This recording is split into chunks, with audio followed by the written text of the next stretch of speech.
मेरी माँ की कमर की हड्डी टूट गई। मेरी बीवी मेरी माँ की कोई खिदमत ना करती। मैंने बीवी को घर से निकाल दिया और दूसरी शादी कर ली। मेरी दूसरी बीवी मेरी माँ का बहुत ख्याल रखती। मेरी माँ की सेहत बहुत अच्छी हो गई, मगर माँ हर वक्त रोती रहती, मुझे कुछ ना बताती। एक रोज मैंने अपनी दूसरी बीवी को अपनी माँ की कमर की मालिश करते देखा तो मेरा दिल फट गया, क्योंकि वो तो मेरी माँ के मैं अपने माँ बाप का इकलौता बेटा था, जिसको बहुत मुसीबतों और मुश्किलों से पाला गया था। मामा बाबा ने मेरे लिए दिन रात मेहनत की थी, मुझे इस काबिल बनाया था कि मैं अब अपने माँ बाप को संभाल सकूं। एक दिन बाबा गांव अपने दोस्त से मिलने के लिए गए। वो बहुत बीमार थे। बाबा के दोस्त की वफात हो गई और फिर जब बाबा वापस आए तो उनके साथ एक जवान और मेरी हम उम्र लड़की थी। बाबा ने कहा, ये उनके मरहूम दोस्त की बेटी है और वो उसका निकाह मेरे साथ करेंगे। मैं बाबा से नाराज हो गया, मगर मैं अपने बाबा से प्यार भी बहुत करता था। बाबा ने मुझे मजबूर करके मेरा निकाह हिना से कर दिया, जिसके बारे में मैं कुछ भी ना जानता था, जो हर वक्त डरी सहमी रहती और मुझे उस पर बहुत गुस्सा आता। मेरी मम्मा को भी वो बिल्कुल भी पसंद ना थी। मामा कहती हैं कि तुम्हारे बाप ने तुम्हारा नहीं सोचा, उल्टे अपने दोस्त के वादे को निभाया और इस कामचोर लड़की को तुम्हारे पल्लू से बांध दिया। उन्हीं दिनों मेरे बाबा बहुत बीमार हो गए और उनकी वफात हो गई। बाबा की वफात के बाद मैंने दूसरी शादी कर ली, क्योंकि मेरी पहली बीवी को जो मैं समझता था वो निकली ना थी। मुझे उससे अब नफरत महसूस होने लगी थी। मैं तो बाबा के जाने के बाद उसका ख्याल रखने लगा था, पर वो किसी लड़के के साथ घर से भाग गई थी, ये मुझे लगता था। पर वक्त आने पर जो हकीकत मुझे पता चली थी, उसे जानकर मैं निदामत के गड्ढे में गिर चुका था। मेरी दूसरी बीवी बहुत खूबसूरत थी। हम माँ बेटों का बहुत ख्याल रखती थी, मगर मेरी माँ कहती कि तेरी दूसरी बीवी भी अच्छी लड़की नहीं है, पर मैं तब यकीन ना करता था। पर एक दिन उन्हें दूसरी बीवी को अपनी माँ के साथ जुल्म करते देखा तो मुझसे बर्दाश्त नहीं हुआ और मैंने उसी वक्त उसको तलाक दे दी। मेरी दूसरी बीवी मुझसे कहने लगी, मुझे छोड़ दिया है तो तू अब अपनी चालबाज माँ को भी छोड़ दो, जो तुम्हारी गुनहगार है। मैंने कहा कि एक माँ कभी औलाद की गुनहगार नहीं हो सकती, पर मेरी दूसरी बीवी कहने लगी कि तुम्हारी माँ तुम्हारे सामने अच्छा बनने का नाटक करती है। तुम्हारी पहली बीवी बहुत मासूम और पाकबाज थी, पर तुम्हारी माँ को वो पसंद ना थी। उसने तुम्हारी माँ की बहुत खिदमत की थी, मगर उस पर तुम्हारी माँ के जुल्म बढ़ते चले गए। तुम्हारी माँ चाहती थी कि उसकी बहू लाखों का जहेज लाए और वो लड़की गरीब थी, सिवाय मोहब्बत और वफा के अपने साथ कुछ भी ना ला सकी थी। और फिर जब वो तुम्हारे बच्चे की माँ बनने वाली थी, तब तुम्हारी माँ ने एक लड़के को पैसे देकर उस पर बदकारी का इल्जाम लगा दिया। तुम्हारी पहली बीवी कहती रही कि वो पाकीज़ा है, पर तुमने कभी उसका यकीन ना किया और उसे धक्के देकर घर से निकाल दिया। तुम्हारा बेटा इस दुनिया में आने से पहले ही मर गया। उस बेचारे का आखिर क्या कसूर था? वो तो बेगुनाह थी, जिसने सिर्फ अपने शोहर के लिए अपनी सास का हर जुल्म बर्दाश्त किया था। वो बहुत कोशिश करती कि इस घर के लोगों के दिलों में जगह बना सके। हर बार उसको जलील कर दिया जाता, हर बार उसको ठुकरा दिया जाता। वो यतीम लड़की जिसके आगे पीछे कोई भी ना था, वो तुम लोगों के रहमो करम पर थी। वो तुम्हारी माँ के पांव पकड़ती रही, पर ये एक औरत होकर दूसरी औरत पर जुल्म करती रही और उसको हमेशा के लिए तुम्हारी जिंदगी से निकाल दिया। और फिर हमारी शादी हो गई, पर शादी के कुछ ही रोज बाद मुझे ये पता चला कि तुम्हारी माँ तो मुझे नींद की दवा देती है। उनको डर है कि कहीं उनका इकलौता बेटा उनसे छीन ना जाए, और अगर औलाद पैदा हो गई तो कहीं तुम उनसे दूर ना हो जाओ। मैंने बहुत कहा कि माँ जी, वो आपका बेटा है, आपका रहेगा, पर एक बीवी का भी तो उसके शोहर पर कुछ हक होता है। पहले भी आप अपने बेटे का घर खराब कर चुकी हैं, अब मजीद मत करें। पर तुम्हारी माँ ना मानी, उल्टा मेरे साथ भी वो सब कुछ करने लगी जो तुम्हारी पहली बीवी के साथ कर चुकी थी। पर मैं हिना ना थी जो अपनी सास के सब जुल्म सहती रहती, और उस दिन जुल्म की हद हो गई जब मुझे ये पता चला कि मेरी सास मुझे एक ऐसी दवा देती है कि जिससे मैं कभी माँ ना बन सकूंगी। तब मैंने भी किसी से एक दवाई मंगाई और तुम्हारी माँ को दे दी, जिसे तुम रोगनी तेल समझ रहे हो। ये तेल नहीं है, बल्कि एक ऐसी दवा है कि जिससे ये मजीद बीमार हो जाएंगी। इनकी कमर की जो हड्डी टूटी है ना, वो कभी भी ठीक नहीं हो सकती और ना ये कभी दोबारा से अपने पैरों पर चल सकती हैं। मैंने जानबूझकर तुम्हारी माँ को सीढ़ियों से गिरा दिया था ताकि इनको ये एहसास हो कि किसी पर जुल्म कैसे किया जाता है।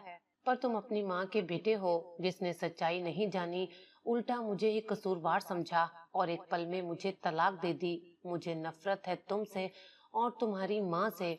ये सब कहने के बाद मेरी दूसरी बीवी मुझे छोड़कर चली गई। मैं सोचता रहा कि ये कैसे मुमकिन हो सकता है, मेरी माँ मेरा घर कैसे बर्बाद कर सकती है। उस दिन मैंने खुद को बहुत अकेला महसूस किया था। मेरे कानों में अपनी पहली बीवी की सिसकियों की आवाजें सुनाई दे रही थीं। मैंने उस पर शक किया और उसे अपने घर से निकाल दिया। मैं समझता रहा कि वो घर से भाग गई है, उसका गुनाह मुझे पता चल चुका है, पर सच्चाई तो कुछ और ही थी। मुझे आज हिना यानी अपनी पहली बीवी का ख्याल आ रहा था, जो इतने जुल्म सहती रही फिर भी जुबान पर शिकवा ना लाई और ना कभी मेरी माँ को नुकसान पहुंचाया। वो हर बार ये कहती रही कि मेरे लिए रिश्ते बहुत अहम हैं। मैंने बचपन से महरूमियाँ देखी हैं और उसे तो मेरे बाप ने मेरे हवाले किया था। मुझसे कहा था कि हिना का ख्याल रखना, ये उनके मरहूम दोस्त की निशानी है और मैं अपने बाप से किए गए वादे को निभा ना सका था। मुझे उस दिन बाबा की बहुत याद आ रही थी कि जिन्होंने कहा था कि एक वफादार और नेक बीवी किस्मत वालों को ही मिलती है। मैं उस रात जी भरकर रोया था। मुझे तो अभी तक यकीन नहीं आ रहा था कि मेरी माँ ने आखिर ये सब क्यों किया। और तभी मेरे जहन में अनजान नंबर से आने वाले मैसेज का ख्याल आया कि वो कौन है कि जिसे मेरे बारे में सब पता है और मैं उसे इग्नोर करता रहा हूँ। मैं उस नंबर पर कॉल करने लगा पर किसी ने कॉल ना उठाई। कई दिन ऐसे ही गुजर गए और जब अपनी माँ के पास जाकर बैठा तो वो भी आंखों में आंसू लिए मुझे देखती और मुझसे बात करने की कोशिश करती, पर मैं क्या बात करता। मैं उनका ख्याल रखता रहा और फिर एक दिन मेरी माँ ने आखिरी बार मुझसे बात कही थी। उनके टूटे फूटे लफ्जों की समझ मुझे बहुत ही मुश्किल से आ रही थी। मेरी माँ कह रही थी कि अगर कभी हिना मिल जाए तो उससे कहना कि मुझे माफ कर दे। मैंने उस मासूम बच्ची के साथ बहुत नाइंसाफियां की हैं और उसकी सजा मुझे मिली है। मैं बहक गई थी। मुझे लगा कि लोग क्या कहेंगे कि एक गरीब की बेटी को बहू बना लिया है और जहेज में भी कुछ नहीं लाई। अब मैं माफी मांगना चाहती हूँ पर हिना मेरे पास नहीं है। ना जाने वो कहाँ होगी, जिंदा भी होगी या नहीं। और मेरी माँ उसके बाद रोने लगी थी और फिर एक हिचकी के बाद दोबारा कभी भी ना बोल सकी। मेरे पास मेरी माँ के अलावा कुछ भी ना था, मगर अब वो मुझे छोड़कर चली गई थी। मैं तो अपनी माँ से बहुत सी बातें करना चाहता था। उनको मैं ये बताना चाहता था कि उनका बेटा बहुत थक चुका है, जिसको हालात की ठोकरों ने तोड़ कर रख दिया है।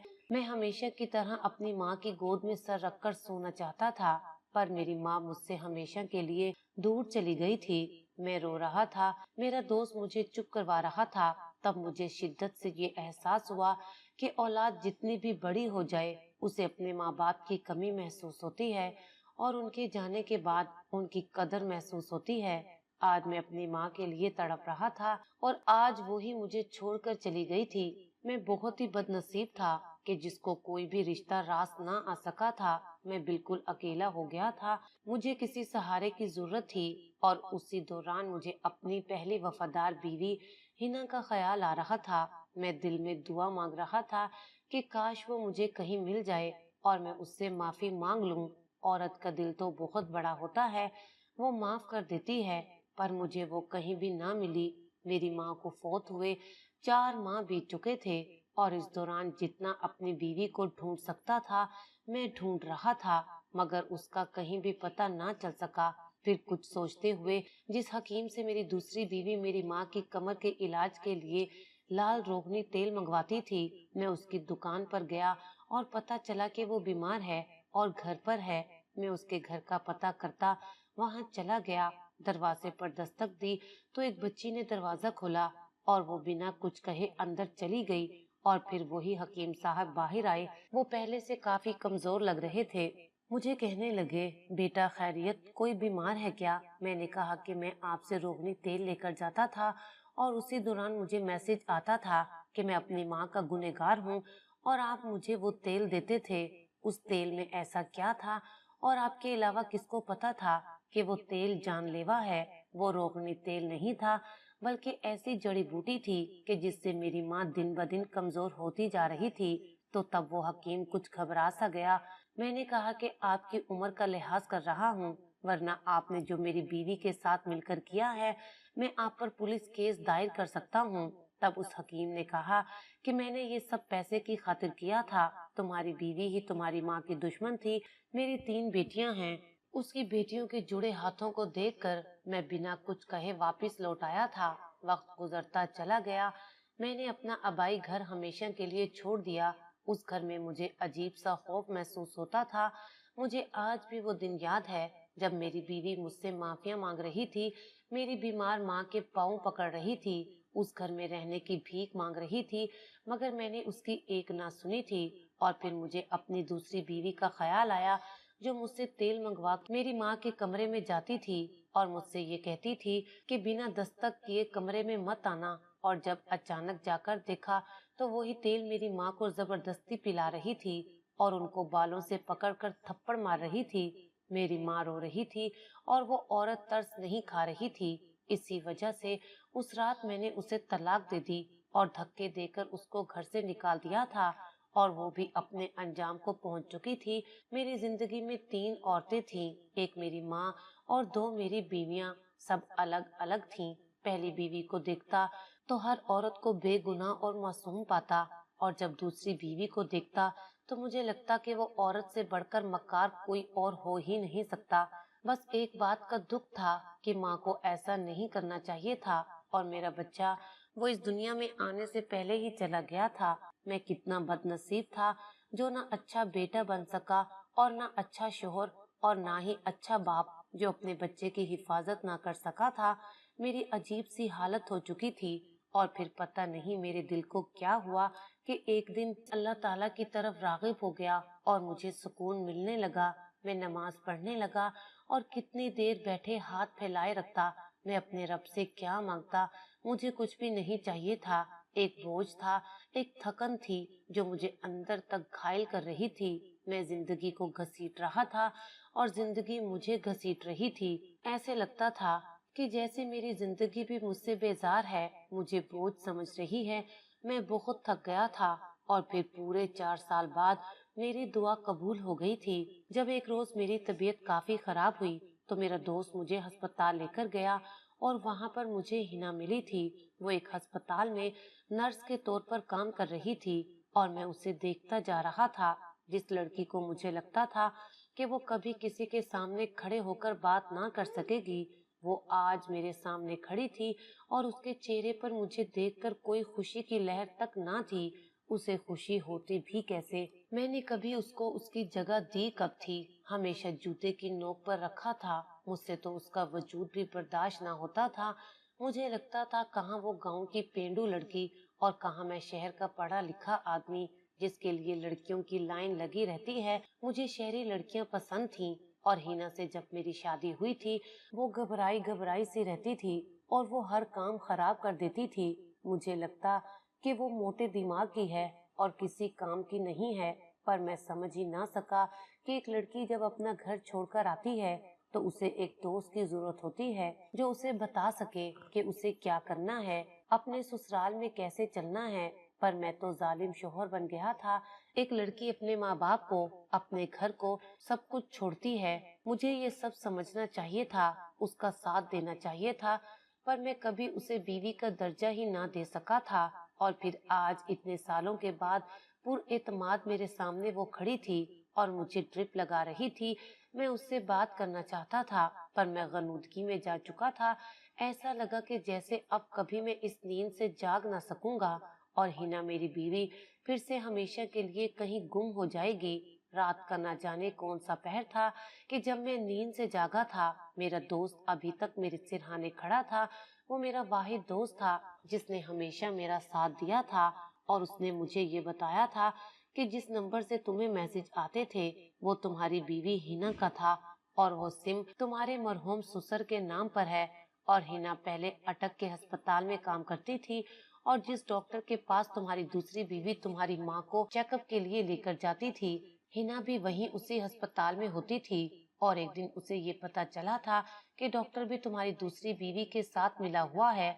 और जब हिना को सब पता चला तो वो हर रोज तुम्हें मैसेज करती ताकि तुम्हारी अकल पर जो पट्टी बंधी है वो उतर जाए। और तुम जानते हो कि ये सब मुझे कैसे पता चला? मैं अपने दोस्त को देख रहा था जो मुस्कुरा रहा था। मैंने कहा जल्दी बताओ।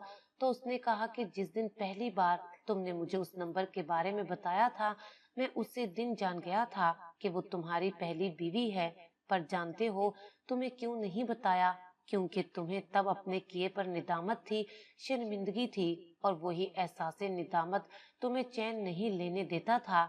इसलिए तुम अपनी बीवी को ढूंढते रहे, पर इतने अरसे के बाद वो तुम्हारे सामने आई क्योंकि अब तुम उससे मोहब्बत करने लगे हो।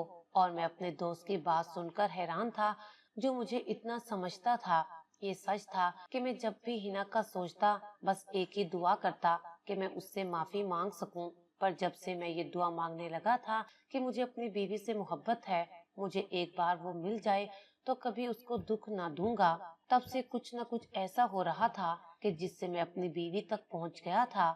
और मुझे अपने रब पर बहुत प्यार आ रहा था कि जिसने पहले सब कुछ मुझे दिया, फिर मैंने कदर ना की, और फिर उसने वापस ले लिया, और फिर मुझे सब्र और शुक्र अदा करने वाला बनाने के लिए मुझे आजमाया। लोगों ने मुझे ठुकरा दिया और रब ने मुझे अपने करीब करके सबसे बेनियाज कर दिया, और फिर मुझे कदर करने वाला बना दिया और दूसरे शहर से मेरी ट्रांसफर इस शहर में करवा दी। और मैं अचानक से बीमार हुआ और उस अस्पताल के बिस्तर पर पहुंच गया। मैं तो खुद को बहुत बेबस महसूस कर रहा था, पर मैं कहाँ जानता था कि मेरा रब तो मेरे लिए रास्ते बना रहा है ताकि मैं अपनी मंजिल तक पहुंच जाऊं। और मैं हर बार गिरता रहा, टूटता रहा और अपने रब से दूर ना हुआ था। मैंने सब कुछ छोड़कर अपने रब को अपना लिया था, और जब रब को अपना लिया जाता है उसकी खातिर हर वो काम छोड़ दिया जाता है जो मेरे रब को नापसंद है, तो हमारा रब भी हमें हमारी पसंदीदा चीज लौटा देता है, चाहे वो इंसान ही क्यों ना हो। मेरे रब की रहमत ने मुझे हमेशा थाम कर रखा, और जब मैंने अपनी बीवी से माफी मांगी और उसे घर लेकर आया तो उसने मुझे माफ कर दिया, और एक बार फिर अपने रब का शुक्र अदा किया कि जिसने मुझ पर इतना करम किया कि मुझे दोबारा से टूटने ना दिया। और मैं अपनी बीवी का शुक्र गुजार था कि जिसने मेरी माँ को और मुझे माफ कर दिया और कभी मुझसे शिकवा नहीं किया कि मैं उसके साथ कभी अच्छा ना था। वक्त गुजरता चला गया। आज मेरे 2 बच्चे हैं। मैं अपनी बीवी के साथ बहुत खुश हूँ और अपने बच्चों की ऐसी तरबियत की है और वो कभी दूसरों के साथ बुराई करने वाले ना बने। और मैं बहुत खुश नसीब हूँ जिसे एक ऐसी बीवी मिली जो अपने दीन के और अपने अल्लाह के बहुत करीब है। और मैं दुआ करता हूँ कि अल्लाह ताला मुझे हिदायत दे। हमें हमेशा अपने लिए हिदायत की दुआ करते रहना चाहिए, क्योंकि मैंने अपनी जिंदगी से बहुत बड़ा सबक हासिल कर लिया है। जिस इंसान को हिदायत मिल जाती है, समझ जाएं कि उसे सब कुछ मिल जाता है।